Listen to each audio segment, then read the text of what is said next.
দার্জিলিং যখন এসেছি মহাকাল রেস্টুরেন্টের খাওয়ার কিন্তু আমি মিস করবো না, সেই জন্য কিন্তু আমি চলে এসেছি মল রোডের মহাকাল রেস্টুরেন্টের মধ্যে দুপুরের খাওয়া দাওয়া করতে। দুপুরের থালিতে দেখো কত সুন্দর বাঙালি সব খাওয়া দাওয়ার আয়োজন রয়েছে, যার মধ্যে ডাল রয়েছে, লাল শাক রয়েছে, শুক্তো রয়েছে, টমেটোর চাটনি রয়েছে, পায়েস রয়েছে, খুব সুন্দর আয়োজন। আর ঝুরঝুরের ভাত রয়েছে। আর ভাত এখানে কিন্তু বেশি দাম না, মাত্র 5 টাকা করে পার স্পুন।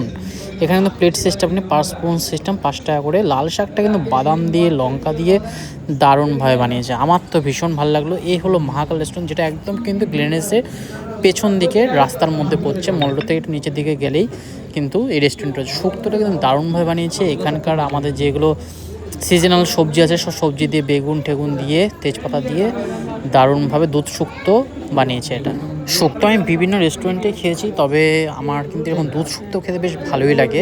তবে এখানকার একটু কালারটা, মানে লাইটের কালারগুলো একটু অন্যরকম, সেই জন্য কিন্তু খুব পরিষ্কার একটা ফটো আসছে না। যাই হোক, আমার কিন্তু ভীষণ ভালো লাগলো। দার্জিলিংয়ে কিন্তু বেশ ভালোই ঠান্ডা রয়েছে।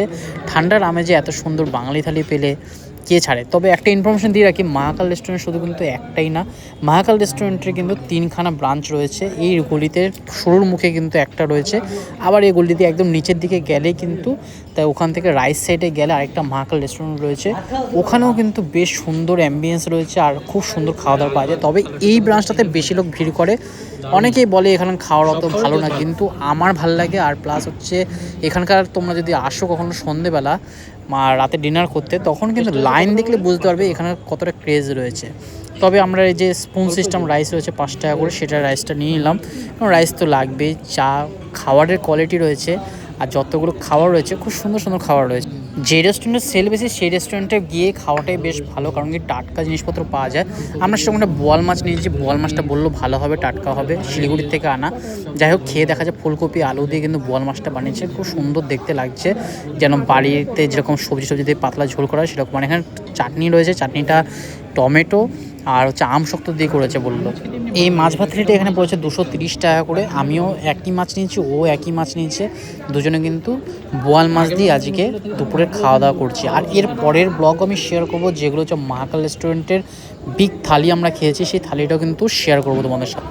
মাছটা সত্যি টাটকা আর ভীষণ সুন্দর লাগলো আমার খেয়ে।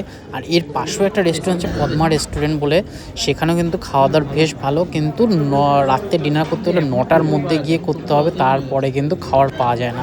আমরা ভুলবশত 9টার পরেই গেছি, আর খাওয়ার কিন্তু কোনো দিনই পাইনি যতদিন দার্জিলিংয়ে থেকেছি। যাই হোক, এখানকার মাছটা কিন্তু আমার দুর্দান্ত লাগলো, দারুণভাবে বানিয়েছে, খুব সুস্বাদু হয়েছে। কোনো খাবারের কিন্তু টেস্ট খারাপ বলবো না, নুন তেল ঝাল সব একদম পরিমাণ মতো দেওয়া। তা তোমরা যদি কখনো দার্জিলিংয়ে আসো, তাহলে মল রোডের ধারে দুপুরের লাঞ্চ হোক বা রাতের ডিনার হোক, একবার মহাকাল রেস্টুরেন্টে খেয়ে দেখো, আর আমার সাথে তোমাদের এক্সপিরিয়েন্স শেয়ার করো। আমার তো ভীষণ ভালো লাগলো, এর আগের বারও খেয়েছিলাম, দারুণ লেগেছিলো।